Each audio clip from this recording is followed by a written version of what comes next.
ধরেন আপনি কাউকে ফেসবুক থেকে ব্লক করবেন এবং তাকে আবার ব্লক থেকে খুলতেও চাচ্ছেন, তো কীভাবে একজন ব্যক্তিকে আপনি ফেসবুক থেকে ব্লক করবেন এবং ব্লক থেকে খুলবেন, তো সম্পূর্ণ এই প্রসেসটি আমি আপনাদেরকে দেখিয়ে দিব। তো আপনারা পুরো ভিডিওটি না টেনে দেখতে থাকুন। চলুন তাহলে শুরু করা যাক। তো প্রথমে আপনার ফেসবুকটি ওপেন করে নেবেন। ফেসবুকটি ওপেন করে নেওয়ার পরে আপনার প্রোফাইলে চলে যাবেন। প্রোফাইলে চলে আসার পর আপনার ফ্রেন্ড লিস্টে চলে যাবেন। তো আপনি যাকে ব্লক করতে চাচ্ছেন এখান থেকে খুঁজে নেবেন তাকে, যে আসলে আপনি কাকে ব্লক করতে চাচ্ছেন। আপনি যাকে ব্লক করতে চাচ্ছেন এখান থেকে খুঁজে নেবেন। তো ধরেন সাপোজ আমি জান্নাত, এই যে জান্নাত যারা, এই আইডিটাকে আমি ব্লক করতে চাচ্ছি। তো আপনি এই আইডির এই থ্রি আইকনে ক্লিক করবেন। থ্রি আইকনে ক্লিক করলে এখানে দেখেন অনেকগুলো অপশন কিন্তু চলে আসছে। আনফ্রেন্ডও আপনি যদি চান এখান থেকে আনফ্রেন্ডও করতে পারবেন। তো আমি যেহেতু ব্লক করতে চাচ্ছি আমি ব্লকে ক্লিক করব। ব্লকে ক্লিক করার পর এখানে ব্লক লেখা চলে আসবে, তো আমি এখানে ব্লক করে দেব। শেষ, এই আইডিটা ব্লক হয়ে গেছে।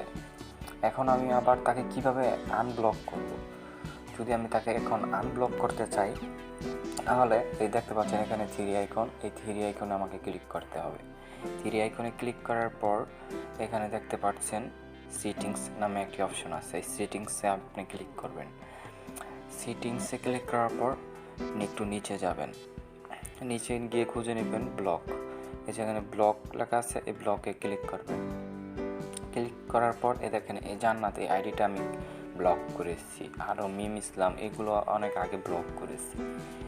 তো এইটাকে আমি কিভাবে আবার আনব্লক করব? তো আনব্লক করতে হলে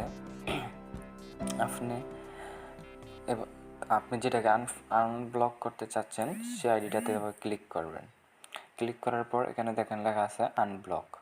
তো এখানে যদি আমরা আনব্লকে ক্লিক করে দেই তাহলে কিন্তু আইডিটা কিন্তু আনব্লক হয়ে যাবে। তো আমি এখানে আনব্লকে ক্লিক করে দিচ্ছি। এই যে দেখতে পাচ্ছেন এখান থেকে চলে গেছে, আইডিটা কিন্তু আনব্লক হয়ে গেছে, এখানে কিন্তু আর আমার ব্লক লিস্টে নেই। তো আশা করি সম্পূর্ণ আপনারা প্রসেসটা বুঝতে পারছেন। ভিডিওটি যদি একটু ভালো লেগে থাকে তাহলে লাইক, কমেন্ট, শেয়ার করবেন অ্যান্ড আমার চ্যানেলটি সাবস্ক্রাইব করবেন।